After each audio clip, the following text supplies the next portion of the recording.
2024 లేదా 25లో డిగ్రీ లేదా బీటెక్ చదివారా? సాఫ్ట్‌వేర్ జాబ్ కోసం ఎదురు చూస్తున్నారా? అయితే కోడ్‌జ్ఞాన్ 100 డేస్ కోర్సులో చేరండి. జాబ్ సాధించండి. నమస్తే, వెల్కమ్ టు సుమన్ టీవీ.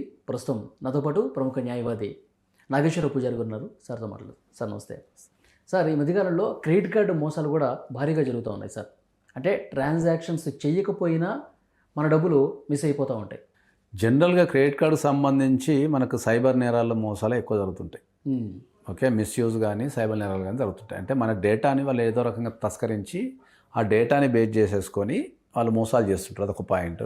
రెండోది, కొన్ని సందర్భాల్లో మనం ఫేక్ వెబ్సైట్లోకి వెళ్ళిపోతుంటాం. అంటే ఒరిజినల్ వెబ్సైట్లు ఎక్కనే ఉంటాయి అవి, ఇవన్నీ ఫేక్ వెబ్సైట్స్ ఉంటాయి.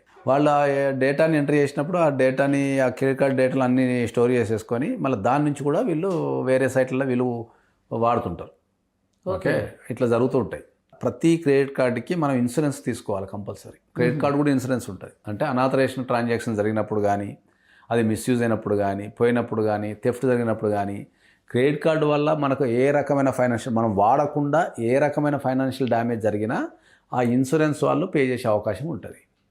అది ఒక్కొక్క ఇన్సూరెన్స్ అనేది ఒక్కొక్క బ్యాంక్కి ఒక్కొక్క రకంగా ఉంటుంది. కాబట్టి నేను అందరికీ చెప్పేది ఏంటి అంటే క్రెడిట్ కార్డు తీసుకున్న ప్రతి ఒక్కరు, ఒక మోర్ దెన్ 1 lakh కంటే ఎక్కువ క్రెడిట్ కార్డు ఉన్న ప్రతి ఒక్కరు సంవత్సరానికి అది 500-1000 రూపాయలు ఇన్సూరెన్స్ ఉంటుంది. అది తీసుకుంటే మీరు క్రెడిట్ కార్డు నుంచి జరిగే మోసాల నుంచి మిమ్మల్ని రక్షించుకోవడానికి అవకాశం ఉంటుంది. ఓకే, ఇది చాలామందికి తెలియక ఏం జరుగుతుంటుంది అంటే ఏంటంటే, క్రెడిట్ కార్డు వాడినప్పుడు, క్రెడిట్ కార్డు మిస్యూజ్ అయినప్పుడు, అనాథరైజేషన్ ట్రాన్సాక్షన్ జరిగినప్పుడు, లేకపోతే సైబర్ క్రైమ్స్ జరిగినప్పుడు ఆ క్రెడిట్ కార్డు హోల్డర్ ఎవరైతే ఉంటారో ఆ బ్యాంక్ ఇది జెన్యూన్ ట్రాన్సాక్షనా కాదా అని ప్రూవ్ చేసుకునేంత వరకు వాడు ఆ బిల్లింగ్ మనకి వేస్తూనే ఉంటాడు, మనం కడుతూనే ఉండాలి. ఏ కారణం చేత కట్టలేదో, మరి అట్లా కాదు నేను వాడలేదని వాదించినాం అనుకో, వాడు సిబిల్ అంతా ఖరాబ్ చేసేస్తాడు, సిబిల్ ఖరాబ్ చేసేస్తాడు. కానీ కట్టమని మళ్ళీ ఇంట్రెస్ట్ల మీద ఇంట్రెస్ట్లు వేస్తుంటాడు.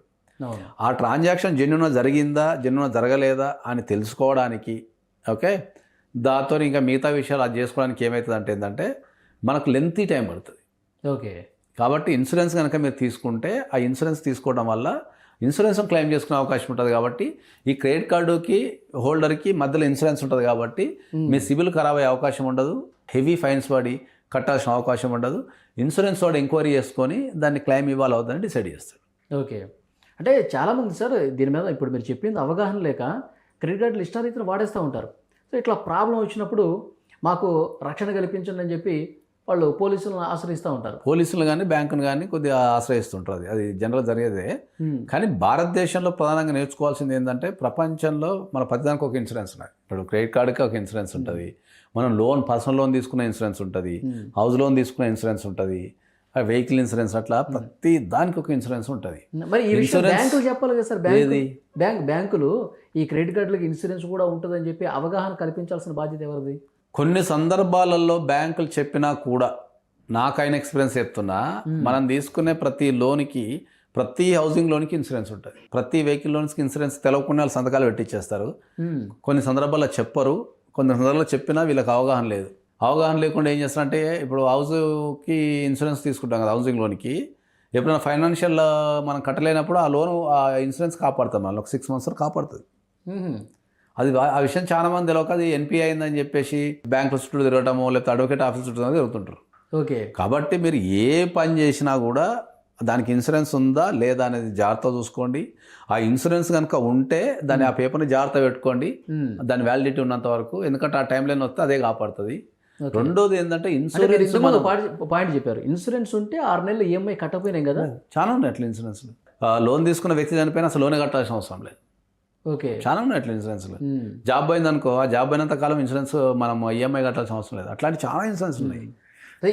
కూడా లాస్ట్కి వాళ్ళు ఎక్స్టెన్షన్ చేసుకుంటారు అంతే. ఇన్సూరెన్స్ కూడా కట్టుకుంటాడు, అది తర్వాత అది మనం లాస్ట్లో అది చేసేస్తారు.